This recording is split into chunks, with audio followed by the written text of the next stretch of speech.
Hello, everyone. Hope everybody's having a wonderful day. I just kind of wanted to talk about some things real quick.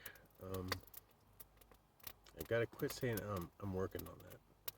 Like I said, my production. I'm not used to being behind the camera or in front of it, so I have to get used to speaking to people in the general terms, not like it's my personal friends, which I love. By the way, I love just talking to you like you.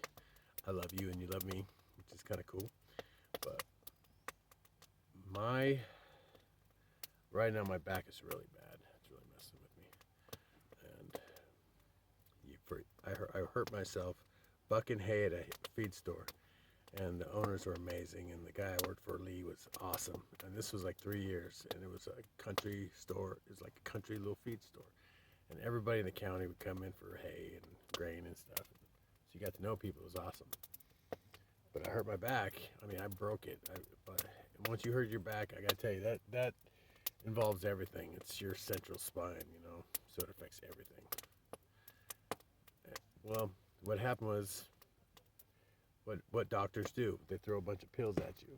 Somas were amazing, but they would not let me keep using those, which is probably a good thing anyway. But Norcos, that's what they had me on for 7 years or something. I'd have to take tests every 6 months for my kidneys to make sure they weren't killing me. I'm sure there's long-term damage. I hope not, but I hope it could be reversed if there is.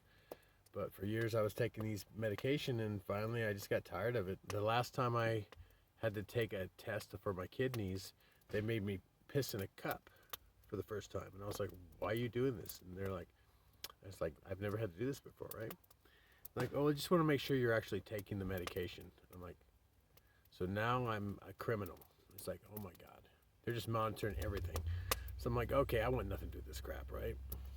So a friend of mine was working at a co-op, a medical marijuana co-op, and he was like, really good friend of mine. Love him, Nicholas. Anyway, he's awesome. He actually gave me the money to get the script. That's the kind of guy he is. He's my brother. I love him. And so I went and got the script, and I never looked back. Um, Not only did I feel better, I didn't have to take, these pills that were killing me, but it enhanced my moods. And my creativity blew up. My art. I mean, I was blocked for the longest time, and it freed me up. I don't know. And you learn about cannabinoids and receptives in your nerve systems, like humans. Like it's almost as if marijuana, cannabis, was actually created for humans as a healing property, but people aren't getting hip to that yet. It's very bizarre, but yeah, that's true. Like literally, like somebody programmed this. Like where we're not from here anyway, but we're universal assholes that are imprisoned here for whatever because we're dicks. But we're learning. We're gonna get better. We're gonna get back to the universe and back to the stars. But anywho, so I started doing medical marijuana, and I've never looked back.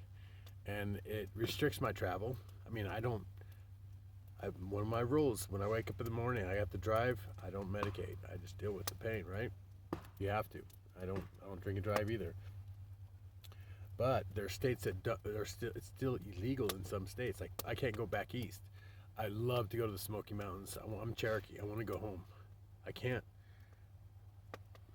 I can't because I'd be a criminal, and they would lock me up and they would take everything I own because of my choice of medication.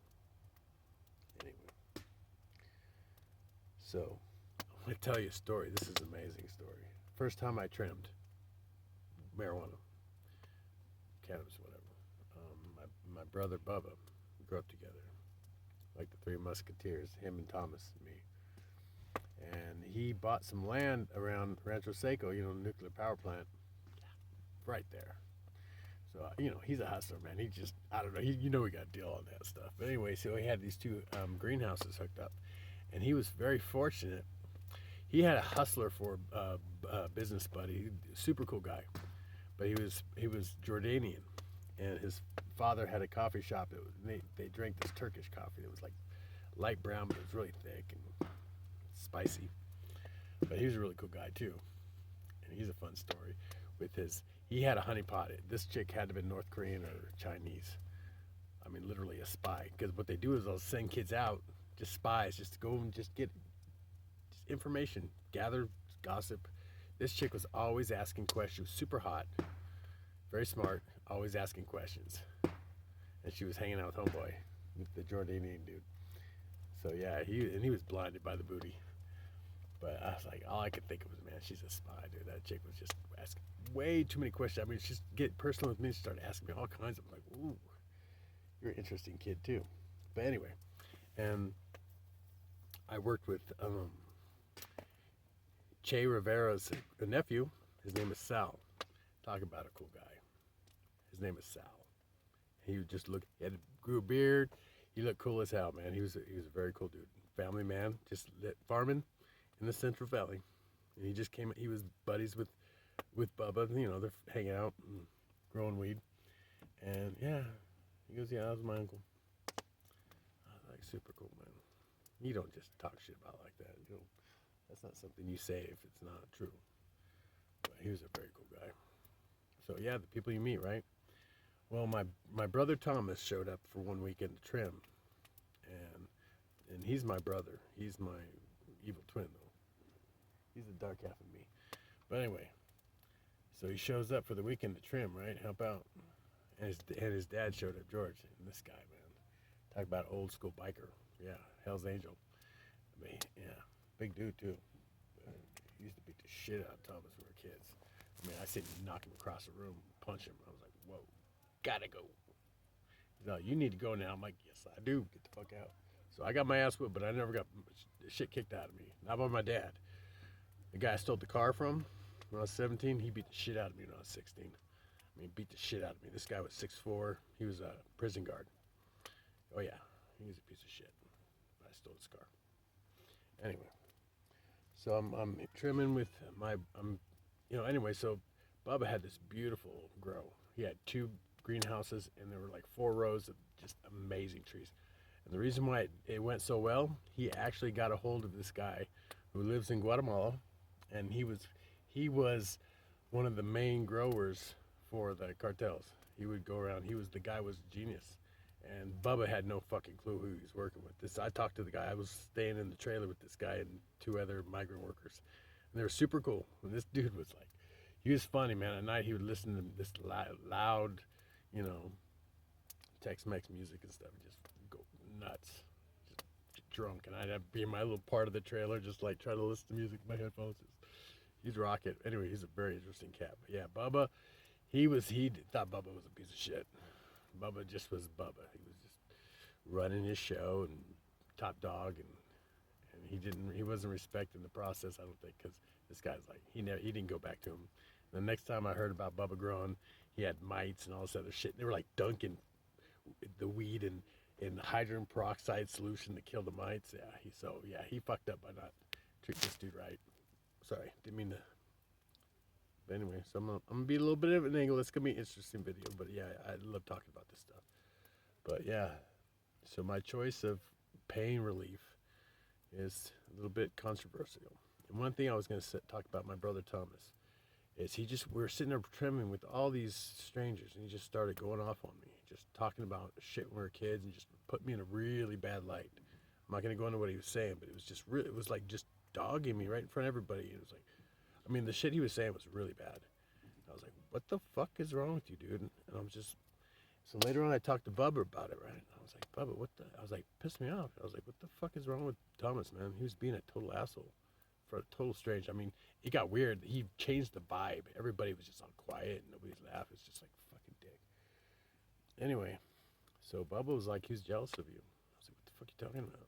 I'm like, dude, I'm homeless. I'm staying at my brother's and Tracy's.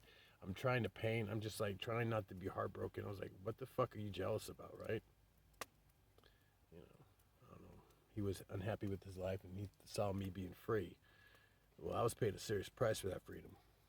That's what he thought it was. But yeah, it sucks. These are karmic connections. I love my brother, but I had to cut him off. I don't even talk to him since. I don't want people in my life if they're going to try to destroy me, They're gonna put me down, or be a negative. So you got to be positive, babe. I've cut out pretty much everybody in my life. I hate to say it. I talked to my sister Deanna. She talks to my dad for me.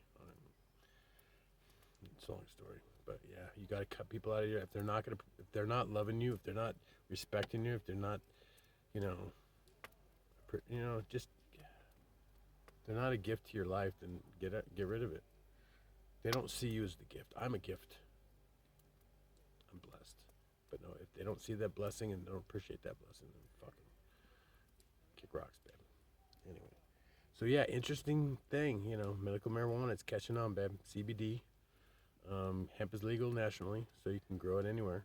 You can just basically turn whatever land you got into a hemp grow, and you're cool. Nobody's gonna mess with you. You won't get in trouble. So yeah, and you can get CBD from hemp. And it's non THC or whatever. And you can sell the material. People just come and process the whole thing for you. There's companies that do that. Anyway, I thought I'd just chat about that, and this is a weird angle, but hey, man, it's life. Love you guys. Love and light, people. Be strong for me, and I'll be strong for you, okay? All right. Okay, bye. And I'm just going to do this real quick, see if I can. This is weird, but yeah. Ooh, fire. Yay. Okay, love you guys.